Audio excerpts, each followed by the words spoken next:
RB Podcast, la vérité qui affranchit. Chers amis, bonjour et bienvenue pour ce tout nouveau podcast de Réparateur des Brèches. Et avec Christine, on est heureux de vous proposer une longue série sur la guérison des cœurs. Alors je vais commencer par un petit témoignage personnel. Voilà, je vous l'avais dit, mais ça c'est très récent.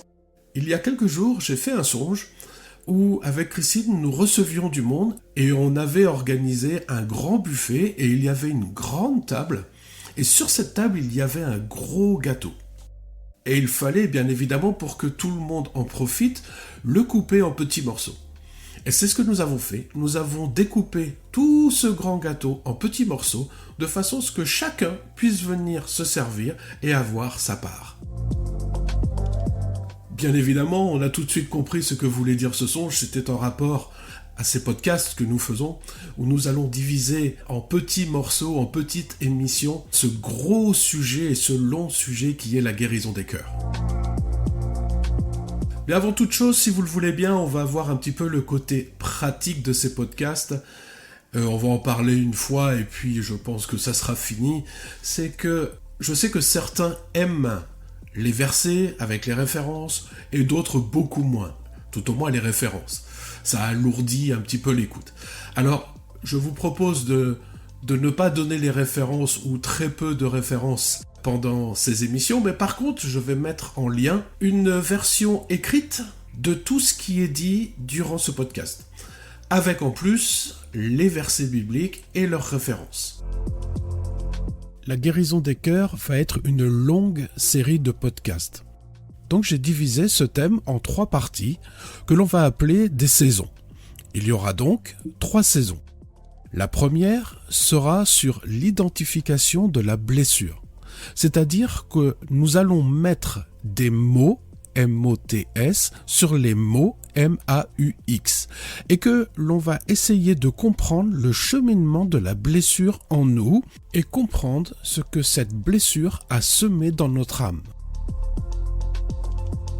Les 2 autres saisons auront une approche beaucoup plus spirituelle et dans la 2e saison, nous allons identifier les liens qui nous empêchent de vivre librement, qui nous entraînent dans un fonctionnement irrationnel. Et dans la 3e saison, nous verrons le pardon et comment se positionner et garder notre guérison. Je vous encourage également de prendre de quoi noter des pensées, des réflexions, parce que je suis fortement convaincu que durant ces podcasts, le Saint-Esprit vous parlera, il vous révélera des choses, il ramènera dans vos pensées des souvenirs qui étaient certainement enfouis, voire oubliés. Alors, n'hésitez pas à prendre des notes, parce qu'à un moment donné, vous serez amené à travailler dessus. Mais c'est aussi un bon moyen de ne pas se faire voler la bénédiction. Bien, ceci étant dit, on va aller voir ce que la Bible dit quand elle parle de guérison des cœurs brisés. Donc, j'ai divisé cette introduction en 3 points. Le premier, c'est pourquoi la Bible nous parle de guérison des cœurs. Quelle est la volonté du Père et de Jésus dans la guérison des cœurs? Alors, pour faire simple, je vais vous parler d'un de mes versets fétiches. Alors, je vous ai dit que je ne mettrai pas les références et tout ça, mais allez, je vais peut-être faire une première exception, ça commence bien. Avec ce verset, c'est 2 Corinthiens, chapitre 1er, versets 3 et 4, parce que c'est vraiment un verset d'introduction à la volonté du Père de guérir nos cœurs brisés. Et ce verset dit « Béni soit Dieu, le Père de notre Seigneur Jésus-Christ, le Père des miséricordes et le Dieu de toute consolation, qui nous console dans toutes nos afflictions, afin que, et j'insiste sur le « afin que », par la consolation dont nous sommes l'objet de la part de Dieu, nous puissions consoler ceux qui se trouvent dans quelques afflictions. J'aime beaucoup ce verset parce qu'il est très clair. Il nous dit que le Père, au travers du Fils et par le Saint-Esprit, veut nous consoler. Nous consoler, ça veut dire nous guérir. Qu'il veut guérir toutes nos afflictions. Pas une, pas quelques-unes, mais toutes nos afflictions, toutes nos blessures. Pourquoi ? Eh bien, afin que, au travers de cette guérison, nous puissions à notre tour apporter la guérison à ceux qui souffrent. Parce qu'il n'y a pas de meilleur témoin que celui qui a souffert, qui est guéri, pour apporter une vérité à ceux qui souffrent. Avec Christine, nous avons eu cette grâce que de pouvoir expérimenter la véracité, la vérité de ce verset. Combien de fois nous avons rencontré des personnes à qui on a pu dire « mais on te comprend, écoute, on va te témoigner ce qu'on a vécu, aussi bien l'un comme l'autre. » Et les personnes ont le cœur grand ouvert pour recevoir cette guérison qui vient du Seigneur. Et au travers de ce que nous disions, de ce que nous témoignions aux personnes, eh bien le Saint-Esprit déposait dans le cœur des personnes ses vérités et sa consolation. Et ça les touchait en profondeur. Alors les amis, j'ai coutume de dire que quand on est guéri, on devient des évangélistes en puissance. Même si on n'a pas une âme d'évangéliste à la base. Mais là, tout d'un coup, avec ce témoignage de vie, avec notre vécu, on touche les cœurs. Et c'est ça ce que veut le Seigneur, et c'est aussi ce qu'attendent les personnes.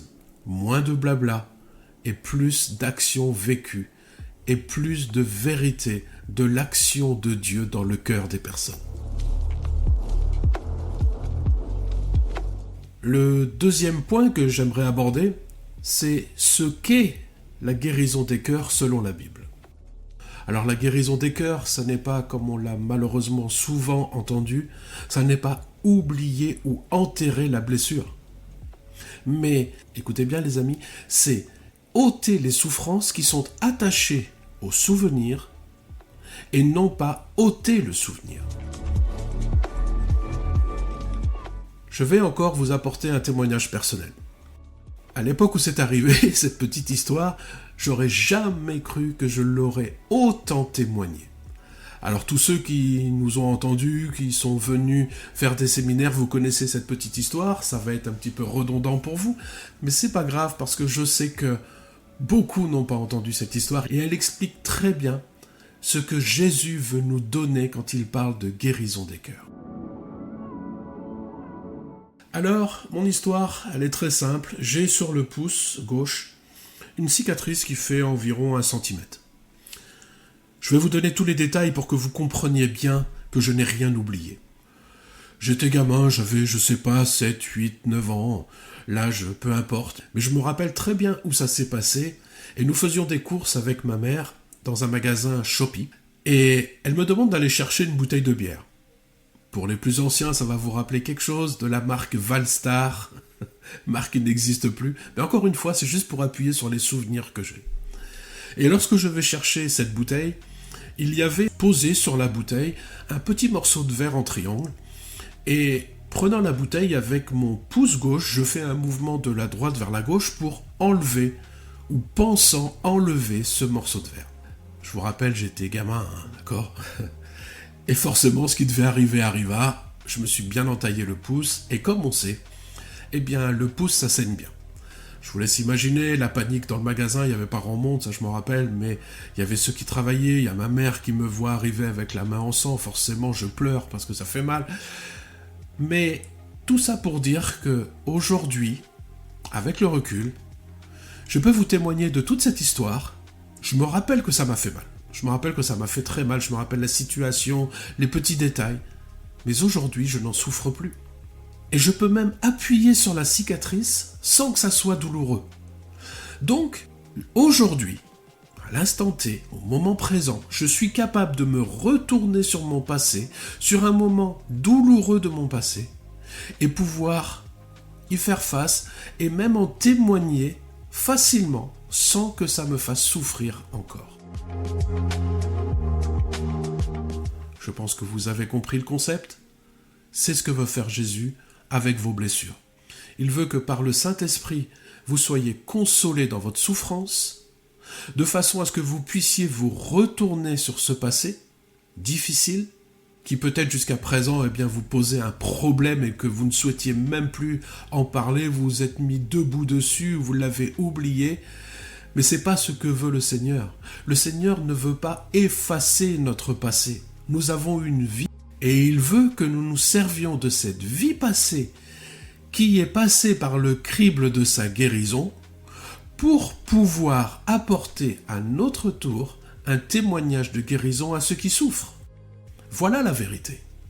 Donc, pour résumer, il veut effacer les souffrances qui sont attachées aux souvenirs. Le troisième point, c'est la restauration de l'âme. Parce que lorsque l'on parle de guérison des cœurs, on ne parle pas de l'organe qui fait circuler le sang dans notre corps. Ça, je pense que vous vous en doutez. Et quand la Bible nous dit que le cœur de l'homme est tortueux et méchant, qu'il nous faut veiller à notre cœur car de lui viennent les sources de la vie. Et bien évidemment, lorsque Jésus annonce qu'il est venu pour guérir les cœurs brisés, il est évident qu'il ne parle pas de l'organe, mais de l'âme. Alors avant d'aller plus loin, je vais faire une petite parenthèse qui est nécessaire pour que nous puissions avoir le même vocabulaire et que vous compreniez bien quand on parle de l'âme et quand on parle de l'esprit. Selon la Bible, nous sommes esprit, âme et corps. Nous sommes tripartites. À ce sujet, vous pouvez aller visionner une vidéo que j'ai faite justement sur l'esprit, l'âme et le corps que vous pourrez trouver sur YouTube, sur notre chaîne Réparateur des Brèches ou directement sur le site avec le lien. Alors il ne faut pas confondre l'âme et l'esprit. L'esprit est la partie spirituelle de notre être. C'est la puissance de vie, le souffle de vie que Dieu nous a donné. C'est aussi le trône où il vient régner par son esprit en nous. Par contre, l'âme, c'est le siège de notre intelligence, connaissance, pensée, souvenir, blessure, émotion, mais aussi de notre caractère, tempérament et donc de notre comportement. L'âme a été chargée en fonction de 3 choses. Notre vécu, notre héritage génétique et notre héritage spirituel. Je reviendrai sur le sujet des héritages dans un autre podcast. Alors, quand on souffre, et je ne parle pas d'une souffrance physique, mais bien d'une souffrance intérieure, ça se passe au niveau de nos pensées. Lorsque nous sommes confrontés à un souvenir douloureux, on ressent une souffrance en nous. Cette souffrance, elle est attachée à notre âme, et cette souffrance va faire naître en nous des émotions négatives. Et donc, ça va définir un mauvais comportement. Ce comportement, c'est ce qu'on appelle un mécanisme de défense que nous avons mis en place pour nous protéger. On a comme image ou symbole, pour représenter un petit peu notre être, une cage. Une cage véridique que l'on se sert lorsque l'on fait les séminaires. Et cette cage, c'est une petite cage blanche, toute mignonne, dans laquelle nous avons mis de faux papillons. Et nous avons coutume de dire que cette cage, c'est nous. C'est notre âme, ça représente tout ce que l'on a tissé au cours de ces années. Chaque barreau représente un trait de caractère ou un comportement de notre mécanisme de défense. Et nous disons que cette cage, en fait, c'est notre forteresse. Et nous y sommes à l'intérieur, nous y sommes bien, parce que nous nous sentons protégés. Mais le mot forteresse qui est utilisé dans la Bible est le même mot que celui utilisé par prison. Ce qui veut dire que ce qui est notre forteresse, ce qui nous protège, ce qui est notre zone de confort, peut vite devenir une prison et nous empêcher de marcher pleinement dans la liberté. Alors, pour représenter ce que Christ a fait, on laisse la porte ouverte et on dit, vous voyez, vous êtes des papillons, vous êtes à l'intérieur, vous étiez chenilles, vous êtes devenus papillons, une nouvelle créature, mais peut-être que vous avez peur de sortir de cette cage, de cette forteresse, parce que Ce qu'il y a à l'extérieur vous fait peur, et vous êtes en sécurité à l'intérieur, mais vous n'osez pas sortir parce que vous ne savez pas comment vous comporter à l'extérieur. Alors, pour conclure, cette forteresse dans laquelle tu vis, c'est ta zone de confort. Mais réjouissons-nous, parce que la Bible dit que nous avons des armes qui sont puissantes en Dieu afin de renverser les forteresses et d'amener toutes les pensées captives à l'obéissance de Christ. C'est ça la transformation de notre âme. Et donc, les amis, c'est bien dans notre âme que va se dérouler une grande bataille. Celle entre le Saint-Esprit qui veut apporter la guérison et notre libre arbitre et notre volonté qui doit faire face à son passé et ses blessures afin d'accepter de vivre en dehors de notre zone de confort. Alors pour terminer, oui, nous avons donc besoin de travailler à la guérison de notre passé. C'est ce qu'on appelle la guérison des cœurs. Voilà les amis, ce podcast à l'introduction de la guérison des cœurs est maintenant terminé.